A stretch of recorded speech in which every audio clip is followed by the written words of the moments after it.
Morning students, मैं doctor तृप्ति विजयवर्गीय अपने YouTube channel पर आप लोगों का वेलकम करती हूँ।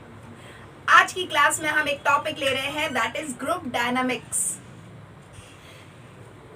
कंज्यूमर बिहेवियर की बात कर लो, चाहे ऑर्गेनाइजेशन बिहेवियर की बात करें, जहाँ भी कहीं कोई ग्रुप की बात हो रही है, चाहे वो फॉर्मल हो या इनफॉर्मल हो, वहाँ पे हमें ग्रुप डायनामिज्म समझना ही चाहिए। सबसे पहले इन दोनों ही शब्दों को अलग अलग समझ लेते हैं कि क्या होता है। ग्रुप क्या है? देखो, ग्रुप क्या होता है? ग्रुप एक तरीके से हम ये कह सकते हैं कि कलेक्शन ऑफ पीपल है, पर्सन्स है। अब केवल कलेक्शन ऑफ पर्सन्स को अगर मैं ग्रुप कहूं तो मुझे एक बात बताइए, क्या क्राउड नहीं होगा? वो भीड़ भी तो वही है, भीड़ में भी तो लोग इकट्ठे ही होते हैं। तो फिर भीड़ को हम अलग बात कर रहे हैं और ग्रुप यानी जिसको हम समूह कहते हैं वो अलग चीज है। क्यों? Just because of the having goals. क्या वो collection of persons have same common goal? अगर उनके पास में एक कॉमन गोल है, सब लोगों के बीच में, मोर देन वन पीपल, को कितने भी लोग हो सकते हैं ग्रुप में, लेकिन अगर उन सबका गोल एक है तो वो क्राउड नहीं है, वो ग्रुप है। यानी जब भी आप कलेक्टिव पर्सनालिटीज की बात करते हो और उनके बीच में अगर एक कॉमन गोल है तो वो क्राउड नहीं है, वो केवल एक ग्रुप है। ग्रुप में हम एक कॉमन गोल जिसमें सब लोगों का एक लक्ष्य होता है, उनके एक बॉन्डिंगनेस होती है, एक बिलोंगिंगनेस होती है, तभी हम उसे ग्रुप कह सकते हैं। आप सोचो एक मिनट के लिए कि ट्रैफिक सिग्नल पे या रेलवे प्लेटफॉर्म पे या बस स्टैंड पे जहां बहुत सारे लोग इकट्ठे हुए हैं, हम उन्हें ग्रुप नहीं कहते, हम उन्हें भीड़ कहते हैं। रोड पे हम भीड़ कहते हैं कि बहुत भीड़ है आज। क्यों? कलेक्शन ऑफ पीपल तो वहां भी है। हाँ, बिल्कुल सही है, वो भीड़ ही है, क्योंकि वो लोगों का एक दूसरे के साथ में कोई तालमेल नहीं है, कोई बॉन्डिंग नहीं है, कोई बिलोंगिंगनेस नहीं है, कोई कॉमन गोल नहीं है। That's why all the persons are called in the category of crowd.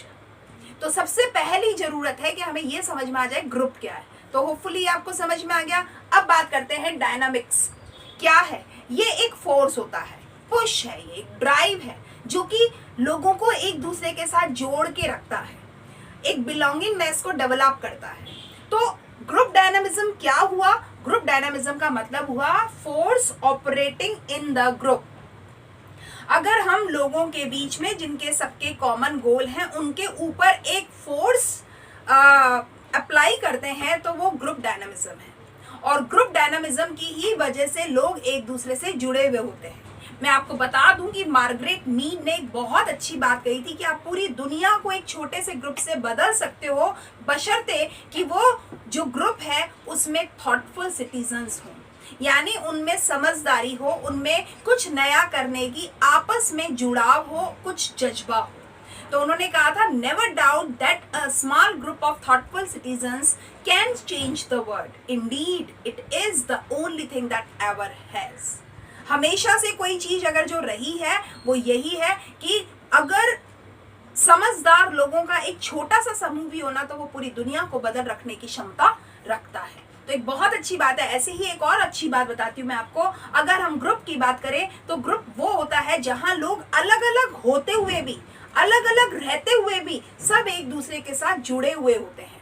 तो अगर मैं कहूँ individually we are one drop, अगर हमें अलग अलग रूप से देखोगे, व्यक्तिगत रूप से देखोगे तो हम एक एक बूंद हैं। मगर अगर हमें टुगेदर फॉर्म में देखना है, अगर हमें एक साथ आप देखते हो तो वी आर एन ओशियन, हम एक महासागर हैं। ऐसा सितारों ने कहा था, जो कि कवि थे। उन्होंने कहा था ग्रुप वो होता है, एक ऑर्गेनाइजेशन वो होती है जहां पे लोगों को अगर आप व्यक्तिगत रूप से देखेंगे तो वो अलग अलग है, एक बूंद के जैसे, लेकिन वही बूंद अगर एक कलेक्टिव फॉर्म में आ जाती है तो वो महासागर का रूप ले लेती है। तो ये है ग्रुप की ताकत, महासागर की ताकत और एक बूंद की ताकत में जमीन आसमान का अंतर है। लेकिन without having the drop there is no formation of an ocean, right? तो ये है चीज। अब आगे की बात करते हैं। ग्रुप को अगर हमने समझ लिया तो अब एक बात समझ लेनी है कि ग्रुप डायनामिज्म में अगर हम ग्रुप की बात कर रहे हैं तो ये 6 बातें होनी जरूरी है ग्रुप में। अगर ये 6 कैरेक्टरिस्टिक्स होती हैं कलेक्शन ऑफ पर्सन्स में तो हम उसे ग्रुप कहते हैं। नंबर एक तो मोर देन वन पर्सन होना चाहिए। ऑब्वियस है, एक व्यक्ति से तो ज्यादा होना ही चाहिए। संख्या मैक्सिमम फॉर्म में अनलिमिटेड है, लेकिन अगर मिनिमम की बात करेंगे तो there must be more than 1 people. Number 2, sufficient interaction होना चाहिए। बहुत जरूरी नहीं है कि ग्रुप के बीच में लगातार बातें होनी चाहिए। हम अगर आपस में एक दूसरे के दिमाग को और दिल को समझने की क्षमता रखते हैं तो there is no need to verbal communication. हमें बिना कुछ कहे बिना कुछ बताए भी एक दूसरे की बात समझ में आ जाती है। तो ये कहते हैं लेकिन इंटरेक्शन तो होना ही चाहिए ना, चाहे नॉन वर्बल भी हो, लेकिन होगा तो इंटरेक्शन ही ना। तो एक दूसरे के साथ एक वार्तालाप होना चाहिए, चाहे वो सांकेतिक हो, चाहे वो शब्दों के जरिए हो या वो शब्दों से परे हो, पर वार्तालाप होना चाहिए। Number 3, perception as a group. वो लोग आपस में एक जुड़ाव जो रखते हैं उसमें एक भावना होनी चाहिए कि हम सब लोग एक यूनिट है।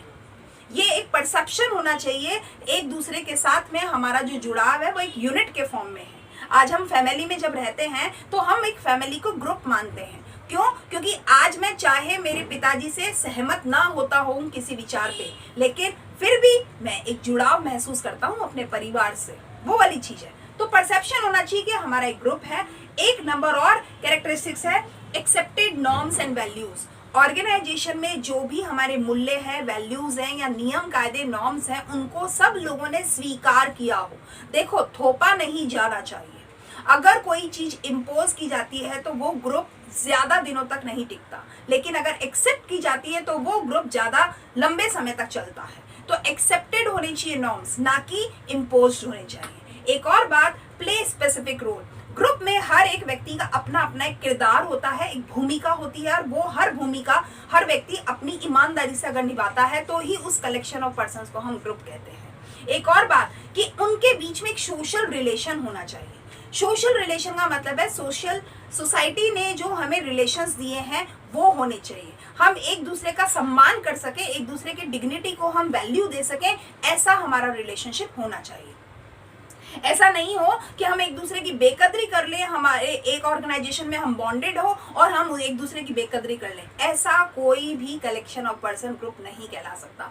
तो ये कुछ कैरेक्टरिस्टिक्स हैं जिनका होना एक कलेक्शन ऑफ पर्सन में जरूरी है, तभी हम उसे ग्रुप कह सकते हैं। ठीक है, कॉमन गोल तो एक बहुत कॉमन सी बात है कि अगर कलेक्शन ऑफ पर्संस में कॉमन गोल होता है तो वो ग्रुप कहलाता है, नहीं तो वो भीड़ बन जाता है। लेकिन फिर भी कॉमन गोल के अलावा बहुत सारी ऐसी चीजें जो होनी ही चाहिए, तभी हम उन लोगों को, उस समूह को हम ग्रुप कह सकते हैं। अब बात करते हैं group dynamism. Actually it is a branch of social psychology. अगर हम सामाजिक मनोविज्ञान की बात करेंगे ना, तो ये उसकी एक ब्रांच है। क्या? Group dynamism. इसमें हम एक दूसरे के साथ के जुड़ाव और उनके मानस पर पड़ने वाले एक दूसरे के होने का प्रभाव, इस चीज को समझने की बात करते हैं। एंड किसी भी ग्रुप का कि गोल क्या होता है? To build more successful organization by providing positive impact. हम एक दूसरे के ऊपर एक अच्छा सकारात्मक प्रभाव डालते हुए अगर हम बॉन्डिंग डेवलप करते हैं, अगर हम सक्सेसफुल ऑर्गेनाइजेशन को डेवलप करते हैं, तो ही हमारा लक्ष्य पूरा होता है। तो हम ये कह सकते हैं इसका जो ग्रुप डायनामिज्म होता है, ये जो सोशल प्रोसेस है, इसमें लोग एक दूसरे के साथ ग्रुप एनवायरनमेंट में इंटरैक्ट करते हैं और इसमें आपकी पावर का, आपकी पर्सनैलिटी का और आपके व्यवहार का बहुत जबरदस्त और डायरेक्ट असर आता है। अगर ग्रुप की बात करेंगे तो ग्रुप डायनामिज्म दोनों ही तरह के ग्रुप पे अप्लाई होता है। फॉर्मल ग्रुप पे भी अप्लाई होता है, इनफॉर्मल ग्रुप्स पे भी होता है। फॉर्मल ग्रुप्स कौन से होते हैं? जो किसी स्पेसिफिक टास्क के लिए बनाए जाते हैं, और इनफॉर्मल ग्रुप वो होते हैं जिसमें लोग अपनी रुचि के अनुसार जुड़ जाते हैं। उसमें ऑप्शन हो भी सकता है, नहीं भी हो सकता है। जैसे हम फैमिली में होते हैं, फैमिली को हमने इनफॉर्मल ग्रुप कहा है, लेकिन आज हमारा जन्म इस परिवार में हुआ है तो हम इस परिवार के हिस्से हैं। अगर दूसरे परिवार में बाई चांस होता तो हम दूसरे परिवार के हिस्से होते, उसमें मेरे पास कोई चॉइस या ऑप्शन नहीं था। तो इनफॉर्मल ग्रुप बाय चॉइस भी हो सकता है, बाय इंटरेस्ट भी हो सकता है, कैसे भी हो सकता है, राइट? तो इसको बोलते हैं। तो इनफॉर्मल और फॉर्मल ग्रुप दोनों में ही ग्रुप डायनामिज्म लागू होता है। अगर बात करेंगे कि ग्रुप की स्ट्रक्चर की बात करेंगे तो उस ग्रुप में बहुत सारी चीजें हैं। एक ग्रुप तब ग्रुप बनता है जब बहुत सारे लोगों में स्किल्स होती हैं, उन स्किल्स के आपस में मैच होता है, उसमें पोटेंशियल होता है। अगर एक लीडर और फॉलोअर का उसमें कॉम्बिनेशन आता है, अगर डाइवर्सिटी होती है, तो एक ग्रुप का बनना ज्यादा आसान हो जाता है। अब बात करते हैं ग्रुप डेवलपमेंट की। ग्रुप बन तो जाता है, ग्रुप का डेवलपमेंट क्या है? तो ग्रुप का डेवलपमेंट में कुछ स्टेजेस है, कुछ स्टेजेस होती हैं, उसको बात करते हैं। पहली और फॉरमोस्ट स्टेज जो होती है दैट इज द फॉर्मिंग, बनना। यानी उसका ओरिएंटेशन होना, यानी उसका डिपेंडेंसी होना, ये है फॉर्मिंग। फिर होता है स्टॉर्मिंग, सेकेंड स्टेज आती है स्टॉर्मिंग, जहां पे स्टॉर्मिंग में हम एक दूसरे के साथ कुछ एजिटेशन हो सकता है, कॉन्फ्लिक्ट्स होता है, रोल्स और रेस्पॉन्सिबिलिटीज होती हैं, कुछ रूल्स एंड प्रोसीजर्स होते हैं, जिसकी वजह से काउंटर डिपेंडेंसी क्रिएट होती है और उसी को हम स्टॉर्मिंग कहते हैं। जब स्टॉर्मिंग हो जाती है तब हम बात करते हैं, थर्ड स्टेज आ जाती है डेवलपमेंट में, नॉर्मिंग। इसमें इश्यू रेजोल्यूशन होता है, सोशल एग्रीमेंट्स को हम डेवलप करते हैं, आपस में बॉन्डिंग क्रिएट करते हैं, कोहेसिवनेस क्रिएट होती है, इंटरडिपेंडेंसी क्रिएट होती है और हम ग्रुप के नॉर्म्स को डेवलप कर लेते हैं, कुछ नियम कायदों को हम डेवलप कर लेते हैं कि ये होता है, यही होगा, ये नहीं होगा, ये क्योंकि आज तक नहीं हुआ है। इस तरह के कुछ नॉर्म्स रूल्स को हम डेवलप कर लेते हैं। अब आता है परफॉर्मिंग। जब हमने स्टॉर्मिंग कर लिया है, नॉर्मिंग कर लिया है, अब परफॉर्मिंग हो रहा है। इसमें हम म्यूचुअल असिस्टेंस के साथ क्रिएटिविटी को शो करते हैं, अंडरस्टैंड करते हैं उन गोल्स को और उन रोल्स को जो कि हमारे ग्रुप का मेजर इशू है। गोल्स कहो चाहे रोल्स कहो, ये दोनों ही बहुत मेजर इशू होते हैं किसी भी ग्रुप का। अब लास्ट आता है एडजर्न। सब कुछ स्थगित कर दो, क्लोज कर दो, सिंबॉलिज्म कर दो, सेरेमनीज, इमोशनल सपोर्ट, वो सारी चीजें एडजर्न में आती हैं। एक ग्रुप बनने से लेकर के और उसके बिगड़ने तक की ये 5 स्टेज होती है। सबसे पहले ग्रुप फॉर्म होता है, राइट? उस फॉर्म के बाद उसमें स्टॉर्मिंग आती है, स्टॉर्मिंग के बाद नॉर्मिंग आती है, नॉर्मिंग के बाद परफॉर्मिंग होती है एंड लास्ट हम कहते हैं एडजर्निंग होती है। बिखर जाती हैं चीजें, जैसे बिखरी हुई चीजों से समेट करके मिलके एक ग्रुप बनता है, बिल्कुल ऐसे ही एक ऑब्जेक्टिव्स को पूरा करने के बाद वो बना हुआ ग्रुप बिखर जाता है। उसको हम बोलते हैं, ये पूरी चीज स्टेज है, ग्रुप के डेवलपमेंट की स्टेज है, ठीक है। अब ये बात भी हो सकती है कि ग्रुप में क्या क्या काम हो सकते हैं। ग्रुप में बहुत सारे काम होते हैं। अपन टास्क करते हैं, मेंटेनेंस बिहेवियर करते हैं, सेल्फ इंटरेस्ट के बिहेवियर करते हैं। हम कैसे अपने लिए, अपने साथियों के लिए और अपने ग्रुप के लिए मरते हैं। देखो, इंटरेस्ट 3 तरीके के होते हैं, पर्सनल इंटरेस्ट, पब्लिक इंटरेस्ट और ऑर्गेनाइजेशनल इंटरेस्ट। आप जिस ऑर्गेनाइजेशन से बंधे हुए होते हो, उस ऑर्गेनाइजेशन के इंटरेस्ट में अगर आप काम कर रहे हो, that is your organizational interest. Public interest का मतलब सब लोगों के हित में काम करना। संस्था के हित में होगा या नहीं होगा, पर अगर हम सब लोगों के हित में काम कर रहे हैं, that is the public interest. और एक मैं मेरे पर्सनल इंटरेस्ट के लिए काम कर रही हूँ, तो वो मेरा पर्सनल इंटरेस्ट हो जाता है, ठीक है। तो हम उसमें टास्क बिहेवियर भी करते हैं, जिसमें हम काम करते हैं, हम इनिशिएट करते हैं, हम इंफॉर्मेशन को एक दूसरे तक पहुंचाते हैं, अपने आइडियाज, अपने जो अपना काम करने की जो क्षमता है, उस तक हम एक दूसरे तक बात को पहुंचाते हैं। फिर हम एक दूसरे को मेंटेनेंस के तहत एनकरेज करते हैं, अपने एटमॉस्फेयर को डेवलप करते हैं, हार्मोनाइज रिलेशंस मेंटेन करते हैं, कॉम्प्रोमाइज करते हैं और हम कोशिश करते हैं कि अपनी बात को दूसरे तक पहुंचा सकें, जिसको गेट कीपिंग कहते हैं। इसके साथ साथ जब हम सेल्फ इंटरेस्ट की बात करते हैं तो हम डोमिनेट भी कर सकते हैं, कंट्रोल भी कर सकते हैं, कुछ चीज़ों को ब्लॉक करते हैं, मैनिपुलेट करते हैं, ब्लीटिंग करते हैं और स्प्लिटिंग करते हैं। ये सारी चीज़ें हो जाती हैं। किसी भी ग्रुप के लिए बहुत इंपॉर्टेंट चीज़ होती है उसमें नॉर्म्स को डेवलप करना, उसमें रूल्स एंड रेगुलेशंस को डेवलप करना, ताकि कि हम एक्सेप्टेबल बिहेवियर को डेवलप कर सकें और एक कलेक्टिव एफर्ट करके हम अपने ऑब्जेक्ट्स को कंप्लीट कर सकें।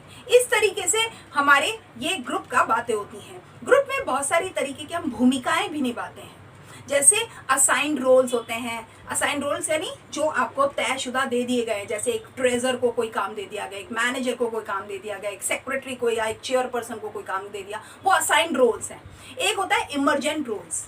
इमरजेंट रोल अपने आप ही हम ले लेते हैं, जैसे एक कोई आदमी मजाकिया है, कोई आदमी गॉसिपिंग ज़्यादा अच्छी करता है, कोई आदमी दूसरे को मोटिवेट ज़्यादा अच्छा कर सकता है, कोई कॉन्फिडेंट बहुत होता है, तो वो इमरजेंट रोल्स होते हैं। किसी ने उसे असाइन नहीं किया है, लेकिन वो अपना एक रोल, भूमिका जो है वो निभाता है। एक होता है रोल एम्बिग्यूटी।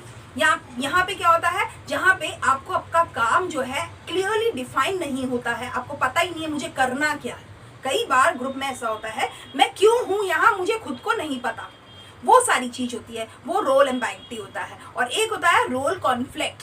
उसमें क्या होता है, जब हमें बहुत ज्यादा काम दे दिया जाता है, मेरी क्षमताओं से परे जाकर के आप मुझे काम दे रहे हो, तो कॉन्फ्लिक्ट होता है, तो उसमें जॉब ओवरलैपिंग हो जाती है और इस वजह से कुछ कॉन्फ्लिक्ट्स भी हो जाते हैं। इस तरीके की बात हो जाती है। और जॉब में ग्रुप में अगर हम स्टेटस की बात करेंगे तो सिंबॉलिक भी हो सकते हैं, उसका एक इम्पैक्ट भी हो सकता है, कॉजिवनेस भी हो सकती है, सपोर्ट भी हो सकता है, बहुत सारी चीज़ें हो सकती हैं, राइट। तो इस तरीके की चीज़ें आती है जब हम ग्रुप में बहुत सारी बातें करते हैं। तो आज की क्लास के लिए मैं इतना ही करूंगी। ग्रुप डायनामिज्म में हमने ये सब पढ़ लिया, अब आगे की बात में करेंगे ग्रुप डायनामिज्म के साथ में रेफरेंस ग्रुप का और फैमिली का किस तरीके का रोल होता है, क्योंकि इन दोनों का बाइंग पर बहुत ज्यादा असर आता है। भाई अगर हम फैमिली और रेफरेंस ग्रुप को मान लें तो ये बाइंग पर इन दोनों का डायरेक्ट असर आता है। चाहे मैं मेरे फ्रेंड्स को कह लूँ, मेरे जॉब प्लेस के कलीग्स को कह लूँ, मेरे सीनियर्स को कह लूँ, मेरे जूनियर्स को कह लूँ, या मेरे फैमिली पर्सन्स को कह लूँ, इन सब की वजह से मेरी इंडिविजुअल बाइंग पर इनका डायरेक्ट असर आता है।